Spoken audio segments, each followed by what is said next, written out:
الحمد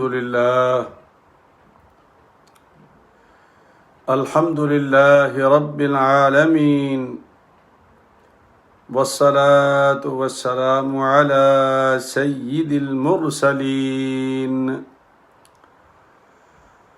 وعلى آله وأصحابه الطاهرين أجمعين.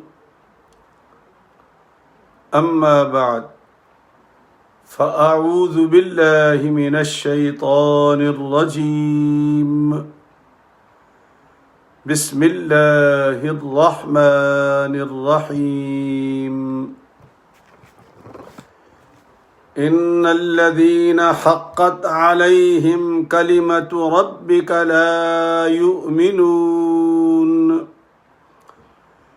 ولو جاءتهم كل آية حتى يروا العذاب الأليم. فلولا كانت قرية آمنت فنفعها إيمانها إلا قوم يونس لما آمنوا كشفنا عنهم العذاب الخزي في الحياة الدنيا ومتعناهم إلى حين. صدق الله العظيم. بسم الله الرحمن الرحيم. إن الله وملائكته يصلون على النبي يا أيها الذين آمنوا صلوا عليه وسلموا تسليما. اللهم صل على سيدنا محمد وعلى آل سيدنا محمد وبارك وسلم. الصلاة والسلام عليك يا سيدي يا رسول الله وعلى آلك وأصحابك يا حبيب الله. الصلاة والسلام عليك يا سيدي يا رحمة للعالمين وعلى آلك وأصحابك يا شفيع المذنبين. انتہائی واجب الاحترام دوستو، بھائیوں، عزیزوں، عزیز بچوں، بہنوں اور بیٹیوں، السلام علیکم ورحمۃ اللہ وبرکاتہ. الحمدللہ، اللہ کے پاک فضل و کرم سے، اللہ پاک کے پاک فضل و کرم سے میں اپنی درسگاہ میں پہنچ گیا. ایک جگہ تھا، خیال یہ تھا کہ شاید نہ پہنچ پاؤں گا، ٹریفک جام تھی. اللہ سے دعا کی، اللہ تیرے بندے انتظار میں ہوں گے کہ قمر صاحب آئیں گے، اللہ کا قرآن سنائیں گے، آسانیاں پیدا کر دیں. تو یقین کریں اللہ نے آسانی پیدا کر دی اور میں آپ تک پہنچ گیا. اس کے سوا کوئی نہیں کر سکتا. اسی یقین کو میں بار بار دہراتا ہوں. اے بندگان خدا، میرے عزیزوں، بھائیوں، بچوں، اللہ کی ذات پر بھروسہ کرنا سیکھو.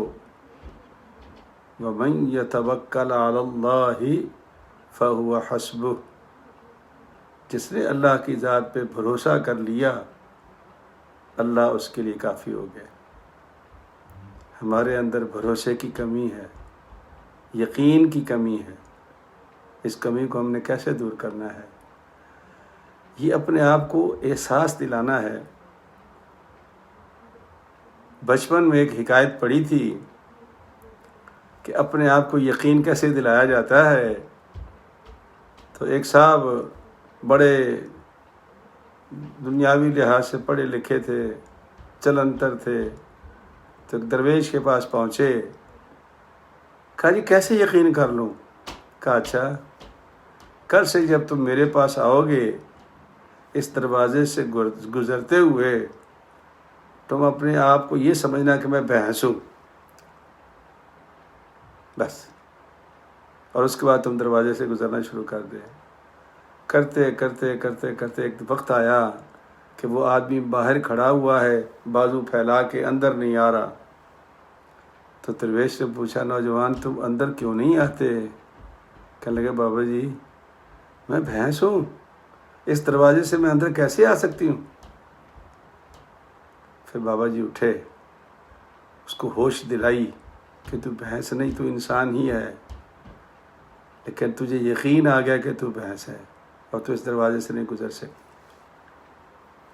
اگر اپنے وجود کو اپنے اللہ سے جوڑ لے اور یہ یقین کر لے کہ وہ میرا رب ہے، یقین کر لے کہ میری ہر مشکل کا حل اسی کے پاس ہے، میرا سب کچھ اللہ ہے، تو جس دن تیرے وجود کو یقین آ گیا اس دن تو دنیا سے بے نیاز ہو جائے گا، دنیا تیرا کچھ نہیں بگاڑ سکے گی،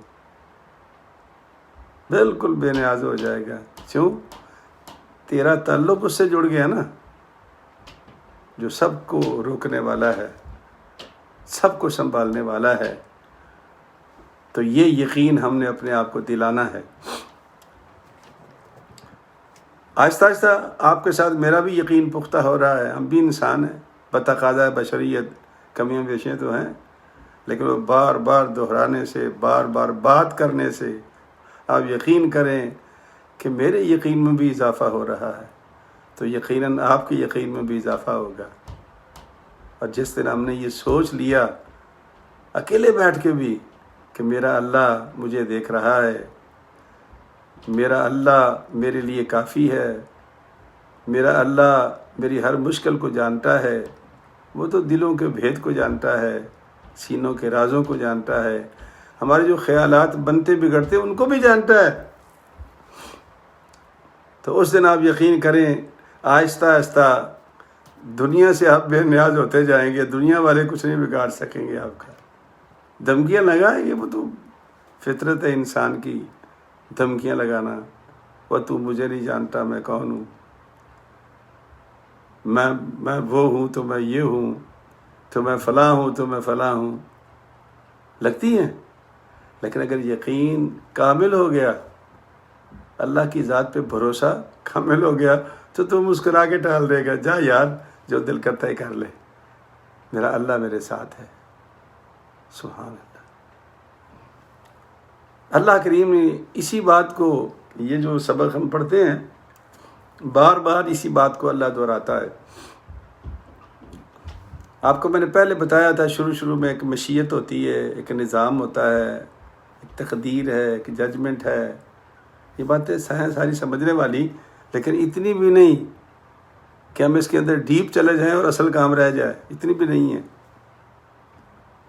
سمجھنا چاہیے، لیکن جتنی ہمیں ضرورت ہے۔ اگر اس سے زیادہ اس میں ڈالیں گے نا اپنے وجود میں، ضرورت سے زیادہ، تو وجود کیری نہیں کر سکے گا۔ میرے جیسے آدمی پر آپ 1 من کا بوری آٹے کی رکھ دو، میں تو نیچے بیٹھ جاؤں گا۔ اگر 20 کلو رکھ دو تو برداشت کر جاؤں گا، لیکن اس سے زیادہ نہیں کر سکتا۔ تو جتنا کر سکتے ہو میری بات کو غور سے سنو، میں کیا کہہ رہا ہوں، وہاں تک رہو۔ اللہ فرماتے ہیں کہ میرا ایک ججمنٹ سسٹم ہے، چونکہ جب میں نے آدم کو بنایا تھا تو ایک فیصلہ کیا تھا میں نے، اور فیصلہ کیا تھا، سرکار دو عالم صلی اللہ علیہ وسلم فرماتے ہیں کہ آدم کی پیٹھ پہ دست قدرت پھرا تو جو اس سے برآمد ہوا، اللہ کے نبی نے فرمایا وہ رائٹ سائڈ پہ چلا گیا، فرمایا یہ جنتی ہو گیا۔ پھر دوبارہ دست قدرت پھرا، پھر کچھ نکلے لوگ، اللہ کا پاک پیغمبر فرماتا ہے، یہ ترمذی اور ابن ماجہ کی روایت ہے، کہ یہ جہنمی ہو گیا، یعنی مشیت میں یہ ہو گیا. چونکہ اللہ کریم نے کہا نا کہ وقودها الناس والحجارہ، لوگوں آگ سے بچا کرو، جہنم کی آگ سے.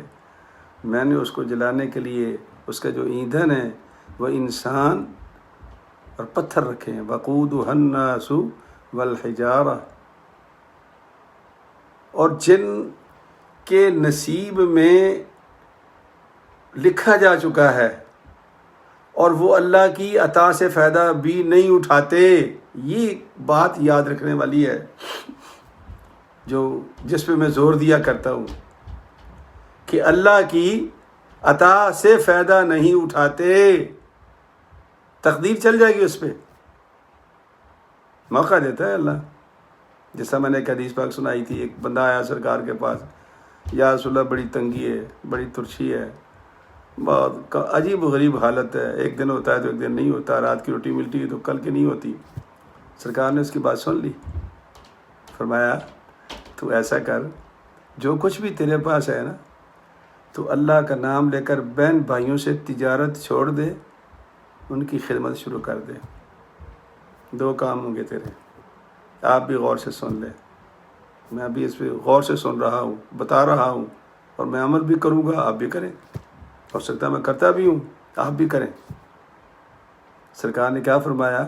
بہن بھائیوں سے تجارت چھوڑ دے، تیرے 2 کام ہو جائیں گے. کون سے؟ فرمایا تیری عمر زیادہ ہو جائے گی، تیرا رزق بڑھ جائے گا. ہے نا؟ اگر اس نے یہ کام کر لیا تو بچ گیا، نہیں تو پھر گیا سیدھا مشیت کے ہتھے چڑھ گیا. یہی اللہ فرماتا ہے کہ ان الذین حقت علیہم کلمۃ ربک، جن لوگوں پر ثابت ہو چکی ہے، حق ثابت ہو چکا ہے، کلمۃ ربک، تیرے رب کی بات، لا یؤمنون، وہ ایمان نہیں لائیں گے. میں ایک مثال دی تھی بہت پرانی، شاید آپ کو یاد ہو. میرا تعلق کمالیہ سے ہے. کمالیہ ایک ضلع لائل پور میں، اب تو خٹوبہ ٹیک سنگھ میں ہمارا ضلع آ گیا. تو ہمارے کمالیہ میں یہ جو پوڑیاں ہوتی ہیں نا، یہ جو نشئی پیتے ہیں، اس کا کاروبار بڑا عروج پر تھا، بڑا عروج پر تھا. تو نوجوان بچے گمراہ ہو گئے تھے. آج بھی ہے جگہ جگہ پاکستان میں. کام تو ملتا نہیں نوجوان بچوں کے لیے، کوئی ہے تو ہے ہی نہیں. بڑوں کے لیے کوئی نہیں تو نوجوان بچوں کو کہاں سے کام ملے گا یار. تو نتیجہ کیا ہے؟ وہ پڑیوں پہ لگ جاتے ہیں. تو ایک بچہ آیا باپ کے پاس، کہتا بابا ہاتھ جمراتے نا؟ اس نے کہا ہاں. کہا مجھے 5 روپے دو، میں نے مسجد میں ڈالنے ہیں. یہ میں اپنی بات بتا رہا ہوں، میرے سامنے وہ کیا کہتا ہے، بیٹا 5 روپے میں تمہیں دے دیتا ہوں، اور اللہ تجھے توفیق بھی دے کہ تو جا کے مسجد میں ڈال دے، لیکن میں نہیں یقین کرتا کہ تو مسجد میں ڈالے گا. بیٹا تو پڑی پیے گا جا کے. یہ باپ کہہ رہا ہے. تو اللہ کے بارے میں کیا خیال ہے آپ کا؟ اتنی بات تو باپ بھی جانتا ہے کہ بیٹا میرا کیا کرے گا. اور اگر وہ واقعی مسجد میں چلا جاتا تو بات بن گئی تھی نا اس کی، لیکن نہیں بناتے یہ لوگ. ویسے ہی ہم کرتے ہیں. اللہ تو یہ چاہتا ہے؟ اللہ تو نہیں چاہتا. جس طرح میں نے آپ کو سنایا تھا کہ ما یفعل اللہ بعذابکم ان شکرتم وآمنتم وکان اللہ شاکرا علیما. اللہ کو کیا پڑی مصیبت کو وہ تمہیں عذاب دے، اگر تم سیدھے سیدھے کام کرتے رہو. 2 کام کرو. ایک کیا کرو؟ شکر کرنا سیکھ جاؤ، شکر کرنا سیکھ جاؤ، اور مان لو مجھے کہ میں ہی دیتا ہوں تمہیں، میرا ہی شکر ادا کرنا ہے تم نے. وکان اللہ شاکرا علیما. اللہ فرماتا ہے مجھ سے بڑا کوئی قدردان مجھ سے بڑا کوئی قدردان ہے تمہارا؟ میں ہوں. تو جن کا ٹھپا لگ گیا مشیت کا، اللہ فرماتا ہے انہوں نے ایمان نہیں لانا. وَلَوْ جَاءَتْهُمْ كُلُّ آیَةٍ حَتَّى يَرَوُا الْعَذَابَ الْأَلِيمَ. نشانیاں پہنچ گئی ان کے پاس، بالکل نشانیاں پہنچ گئی ان کے پاس، ساری نشانیاں. یہاں تک کہ وہ جب تک عذاب نہ دیکھ لیں وہ واپس لوٹنے والے نہیں ہیں. نشانی بھی دیکھ لیتے ہیں. مطلب یہ ہمارے سامنے لوگ فوت ہو رہے ہیں نا، مر رہے ہیں بیچارے، ایک دن ہم بھی چلے جائیں گے، یہ نشانی ہے. کل میں نے بتایا میرا دوست چلا گیا، میرا ہم عمر تھا، تو اس کا معنی کیا ہے کہ یہ میرے لیے وارننگ ہے، یہ نشانی ہے. اور پھر بھی مجھے سمجھ نہ آئے، میں دنیا کو لوٹنے میں تویز دھاگا بیچنے میں، لوگوں کو گمراہ کرنے میں اپنا وقت ضائع کر دوں، اپنا علم ضائع کر دوں، تو آپ کا کیا خیال ہے میں جنت بنا رہا ہوں؟ نہیں، جہنم خرید رہا ہوں میں. چونکہ ہم سے زیادہ سوال ہوگا. ہم قرآن کو پڑھنا بھی جانتے ہیں الحمدللہ، سمجھنا بھی جانتے ہیں اور بیان کرنا بھی جانتے ہیں، تو ہماری پکڑ سب سے زیادہ ہوگی. اور اگر ہم ہی کمر باندھ لیں اس کام پر کہ لوٹنا ہے قرآن کے ذریعے سے، لوٹنا ہے اپنے بیان کے ذریعے سے، تو اس سے بڑی وارننگ کیا ہوگی؟ مشیت کا تو کوئی قصور نہیں، وہ تو مشیت ہے، لکھی جا چکی ہے. لیکن اللہ نے ایک مثال دی ہے. اللہ فرماتے ہیں فَلَوْلَا كَانَتْ قَرْيَةٌ آمَنَتْ فَنَفَعَهَا إِيمَانُهَا إِلَّا قَوْمَ يُونُسَ. اللہ فرماتے ہیں سو کیوں نہ ہوا کسی بستی والے کو کیوں نہ ہوا یہ یقین پر ایمان لاتی تاکہ ان کا ایمان ان کو نفع دیتا. فَنَفَعَهَا إِيمَانُهَا، تاکہ ان کا ایمان ان کو نفع دیتا، مان جاتے وہ. الا قوم یونس، مگر یونس علیہ السلام کی قوم فائدہ اٹھا گئی. کیا خوبصورت بات کی اللہ نے، یونس علیہ السلام کی قوم فائدہ اٹھا گئی. حضرت یونس علیہ السلام موصل کا علاقہ ہے عراق میں، یہ کردستان کے علاقے میں آتا ہے. حلب، یہ شام کا علاقہ بھی آتا ہے. پرانے زمانے میں تو سارا عراق ہی تھا یہ، اور اس کو ایسٹ کہتے تھے. اور سرکار نے ادھر ہی منہ کر کے فرمایا تھا، اسی میں نجد بھی آتا ہے، اسی راستے پر، کہ مجھے ادھر سے کوئی خطرناکی کی ہوا آتی ہے. اور پھر سرکار نے کھول کے بتا دیا کہ شیطان کا سینگ پیدا ہوگا جو میری امت کو توڑ پھوڑ کے رکھ دے گا. یہ حدیث پڑھنے والی بخاری میں بھی ہے، مسلم بھی ہے، سیاست کی حدیثیں ہیں. کبھی کبھی کتاب الفتن نکال لیا کریں، اردو میں ترجمہ مل جاتا ہے، یا اپنے فون پر بھی ہے، کتاب الفتن نکالیں، اس حدیثیں بڑے ساری، سب کچھ آپ سامنے آ جائے گا. آپ متفقون علیہ حدیثیں. حضرت یونس علیہ السلام کو اللہ پاک نے وہاں مبعوث فرمایا. 7 سال تک وہ اللہ کے دین کی تبلیغ کرتے رہے، لوگوں نے یقین نہیں کیا،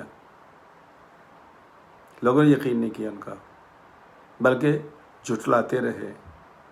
اچھا، ایک سب سے بڑی بیماری جو ہے نا پورے قرآن مجید میں تو جب سے پڑھ رہا ہوں، آپ کو بھی بار بار کئی دفعہ میں اسکپ بھی کر جاتا ہوں، 2 آیات پڑھتا رہتا ہوں. جس نبی کو بھی اللہ نے دنیا میں بھیجا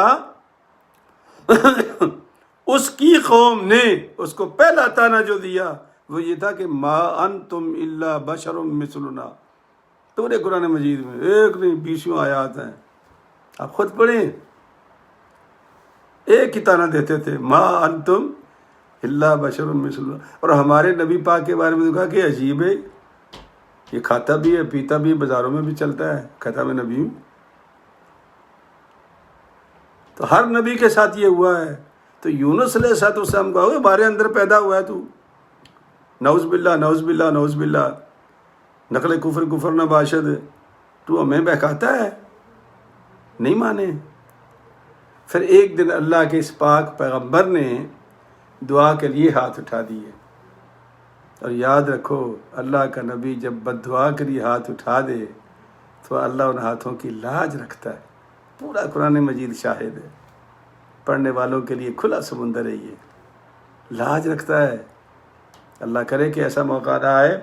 ہم تو خوش نصیب لوگ ہیں کہ غیروں نے جب نبی پاک سے کہا کہ حجارتم من السماء او ائتنا بعذاب علیم، اے محمد صلی اللہ علیہ وسلم، ہمیں جو دھمکاتا رہتا ہے پریشان کرتا رہتا ہے، اللہ سے دعا کرنا پتھروں کا عذاب ہمارے اوپر بھی آ جائے، ہم بھی تباہ ہو جائیں، ہم بھی برباد ہو جائیں، تیرا بھی قصہ ختم ہو جائے، ہمارا بھی ختم ہو جائے۔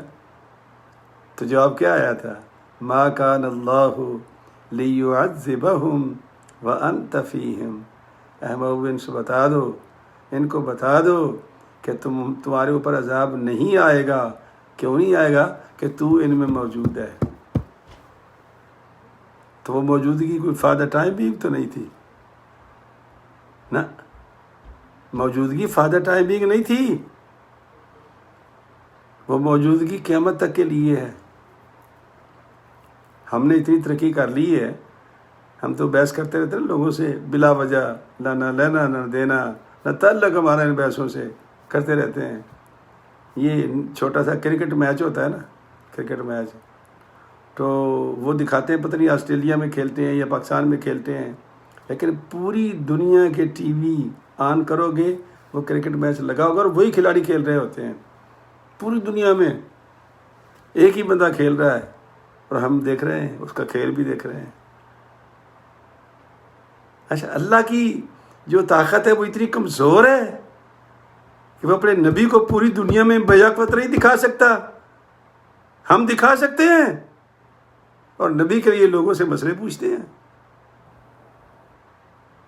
لمحہ فکریہ ہے یہ ہماری جو کوالٹی ہے، یہ اس کی ذات کی، یہ میڈیا کی۔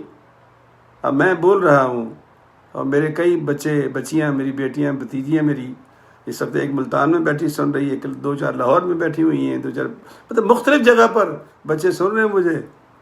میں تو یہاں امریکہ میں بیٹھا ہوں، تو یہ میرا چھوٹا سا فون ہے یہ جس پہ میں کر رہا ہوں، کیمرہ میرا کام نہیں کیا، فون کام کر رہا ہے میرا۔ تو اس چھوٹے سے فون نے، اتنا سا فون ہے یہ، پوری دنیا میں مجھے دکھا دیا ہے اس چھوٹے فون نے۔ ایک بندے نے سوال کیا، جی ہر مسلمان کی قبر میں نبی جاتے ہیں؟ میں کہا جی جاتے ہیں۔ تو پھر اب نبی پاک تو ایک ہیں، یہ اتنی قبروں میں کیسے جاتے ہو؟ دنیا میں تو بڑے مسلمان فوت ہوتے ہیں۔ تو میں ہنس گیا، میں نے کہا اس کو کیا جواب دوں میں، جس کو اللہ کی طاقت کا اندازہ ہی نہیں ہے۔ اس لیے کہتا ہوں کہ اللہ کی ذات پہ بھروسہ کرنا سیکھو کہ اللہ قادر مطلق ہے، وہ سب کچھ کر سکتا ہے۔ اگر ہمارے جیسے دیوانے یار یہ فون پہ دنیا کو دکھا سکتے ہو تو اللہ نہیں دکھا سکتا اپنے محبوب کو قبروں میں کہ یہ دیکھو یہ کون ہے؟ ما کنت تقول فی حق ھذا الرجل، کیا کہتا تھا اس آدمی کے بارے میں؟ اگر تو محبت کی ہوگی سرکار سے پھر تو کہو گے نا ھذا محمد الرسول اللہ، وگرنہ یہی کہنا آپ نے ما ادری، میں نہیں جانتا، میں نہیں جانتا، میں نہیں جانتا۔ تو جاننے کے لیے تو سرکار سے پیار کرنا پڑے گا، پھر ہی جانو گے نا۔ جب تمہارے میرے دل کے اندر نبی ہوگا، سرکار نے یہ فرمایا وَتُعَزِّرُوهُ وَتُوَقِّرُوهُ، اگر میرے محبوب سے فائدہ اٹھانا ہے تو اپنے دلوں کے اندر اس کی توقیر اور تعظیم پیدا کرو۔ بار بار میرا مالک کہہ رہا ہے اگر فائدہ اٹھانا ہے میرے نبی سے، اور اگر ان کو کچھ ہی دینے ہیں، ہم نے مولویوں سے مسئلے پوچھنے ہیں، نبی اللہ پاک فرماتے کہ میں نے بنایا ہے، اور مجھ سے پوچھو، ان سے کیوں پوچھتے ہو کہ تمہارے نبی کی شان کیا ہے؟ اگر نبی کی شان سننی ہے تو میرے قرآن سے پوچھو۔ یہ بیچارے کیا بتائیں گے، 2 دونی 4 والے، یہ تو 2 دونی 5 کہتے ہیں آج کل، چونکہ 5واں چھٹا روٹی ہے ان کا، 5 رکن اسلام کی چھٹی روٹی ہے۔ اللہ ماشاء اللہ کوئی ایسے درویش نکلا تو نکلا، وگرنہ آج کل تو میاں جو دین کا علم پڑھا جا رہا ہے وہ دنیا کے لیے پڑھا جا رہا ہے، روٹی کمانے کے لیے، پیر بننے کے لیے۔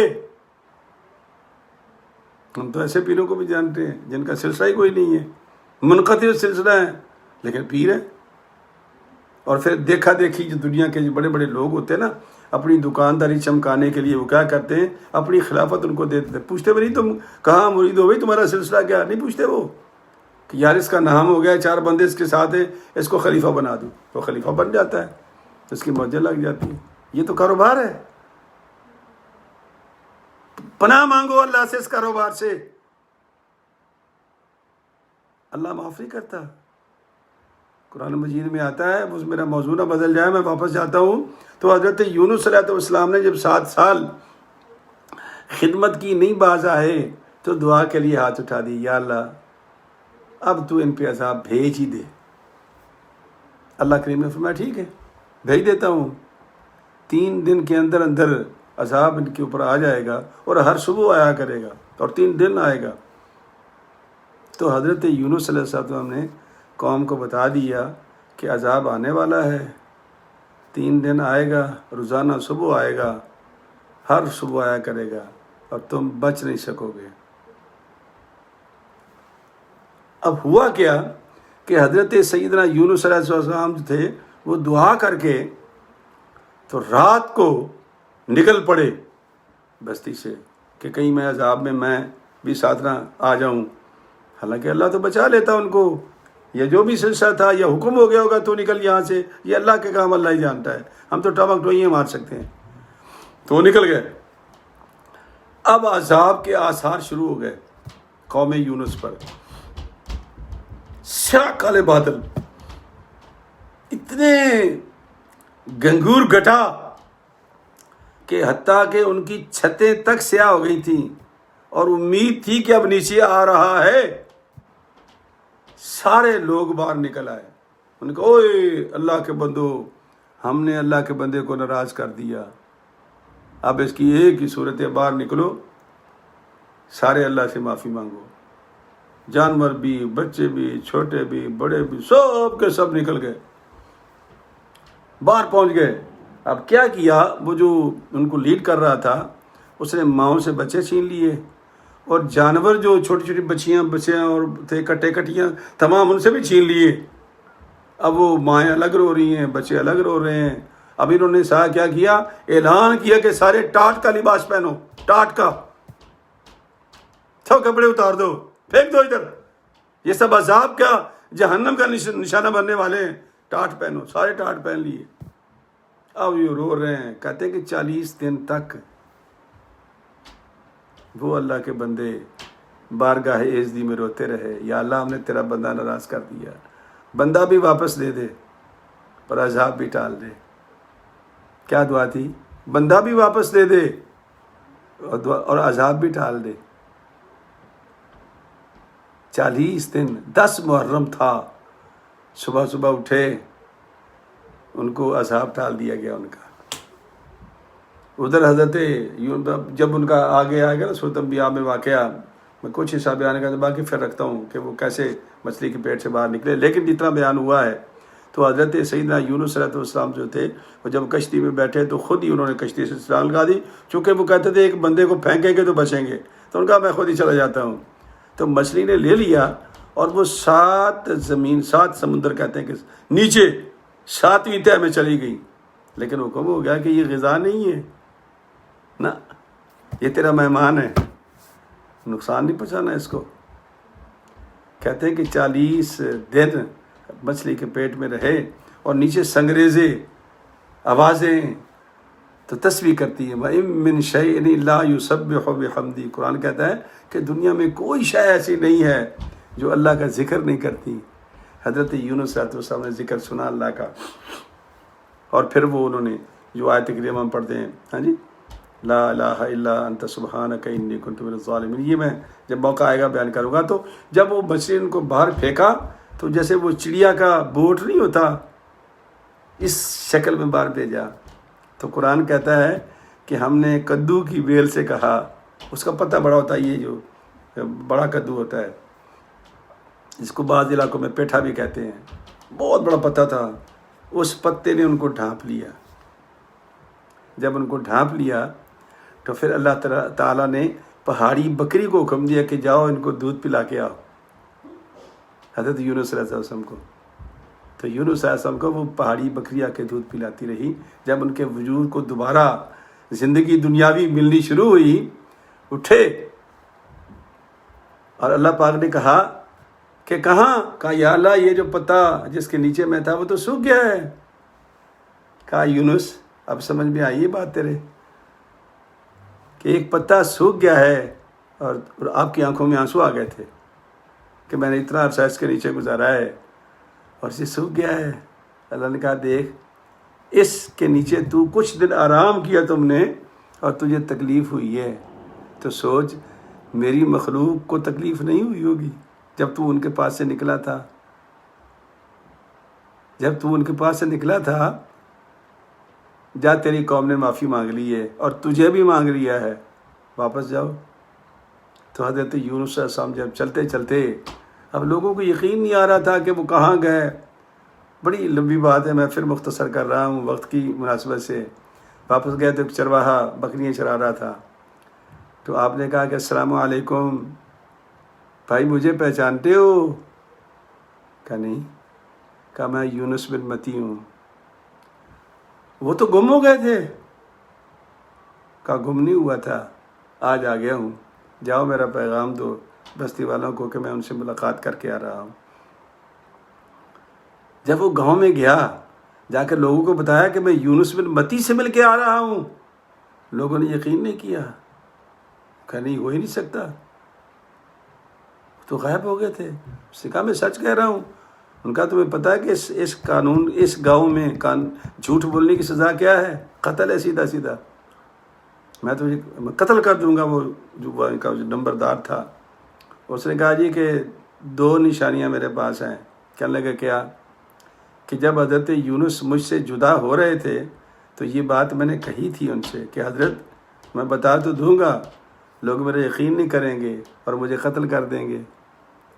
تو پھر حضرت یونس نے فرمایا کہ جہاں تم کھڑے ہو، یہ قطع زمین جو ہے نا اور یہ درخت، یہ دونوں تیری گواہی دیں گے کہ میں تجھ سے ملا ہوں، میں نے تجھے بھیجا، میں نے تجھے پیغام دیا ہے۔ تو خوشی خوشی خراما خراما چلا گیا۔ یار کیسے یقین والے لوگ تھے وہ۔ جا کر بتایا، جب وہ امیر شہر نے ان کو کہا کہ قتل کرو، یہ جھوٹ بول رہا ہے، وہ تو مدت ہوئی، گم ہو گئے ہیں، ہم تو ان کے انتظار میں ہیں، اللہ سے دعائیں مانگی ہیں کہ یا اللہ ہمارا نبی ہمیں واپس دے دے۔ تو پھر وہ لے کے آیا ان کو اس مقام پر جہاں وہ کھڑے تھے، زمین سے۔ اس نے کہا کہ اے زمین تو بتا کیا میں نے جھوٹا پیغام دیا ہے؟ زمین نے کہا نہیں، تو سچا ہے، ہم گواہ ہیں۔ پھر درخت سے پوچھا، درخت نے بھی کہا کہ تو سچا ہے۔ پتہ ہے لوگوں، امیر شہر نے کیا فیصلہ کیا؟ قربان جاؤں ان لوگوں کو، ان لوگوں کی جن کو قرآن تعریف کر رہا ہے، ان کی میں کون ہوں تعریف نہ کروں؟ قرآن تعریف کر رہا ہے ان کی کہ سارے قبیلے قومیں آئیں، عذاب دیکھا نہیں باز آئے، ایک صرف قوم بچی تھی اور وہ قوم تھی یونس علیہ السلام کی، جن کو سمجھ آ گئی تھی کہ ہم نے اللہ کے بندے کو ناراض کر دیا ہے اور اس کو ہم نے منانا ہے، اللہ کو بھی بنانا ہے اور اس کے لیے بھی دعا کی درخواست کرنی ہے۔ اس بندے امیر شہر نے کہا کہ بھائی تم نے اتنی اچھی خوشخبری دی ہے ہمیں، آج کے بعد امیر شہر تم ہو۔ وہ چرواہا تھا بیچارہ، اور کہتے ہیں کہ 40 سال تک پھر اس چرواہے نے اس علاقے کو چلایا اور حضرت یونس علیہ السلام جو تھے وہ اپنی جگہ پر واپس آ گئے۔ میرے بھائیو، میرے عزیزو، اللہ فرماتے ہیں کہ موقع تو میں سب کو دیتا ہوں، لیکن فائدہ کس نے اٹھایا؟ حضرت یونس علیہ السلام کی قوم نے، اور پھر وہ کچھ عرصہ رہے، عذاب ٹال دیا، عذاب الخزی فی الحیات الدنیا ومتعناہم الی حین، اور میں نے ان کو فائدہ پہنچایا جو بھی وقت میں نے ان کے لیے مقرر کر دیا تھا۔ تو یہ 3 آیات ہیں، 96، 97، 98، 96، 97، 98، سپارہ 11 ہے، سورہ یونس ہے۔ تو اللہ تبارک و تعالیٰ بھی ہمیں یہ قرآن کریم کو سمجھنے کی توفیق عطا فرمائے۔ یہ تقدیر کا معاملہ، یہ مشیت کا معاملہ، یہ جو معاملات سارے اللہ کے پاک پیغمبر نے ہمیں سمجھائے ہیں، ہمیں اس طریقے سے سمجھنے کی توفیق عطا فرمائے۔ اللہ تعالیٰ آپ کو خوش رکھے، اللہ ہم سب کو خوش رکھے۔ جو ہمارے دوست بھائی بیمار ہیں، اللہ ان کو شفا دے، جو فوت ہو گئے ہیں اللہ ان کی مغفرت فرمائے، اور آنے والا کل ہمارا سب کا اللہ باوقار، با مراد اور با ثمر لائے، آمین۔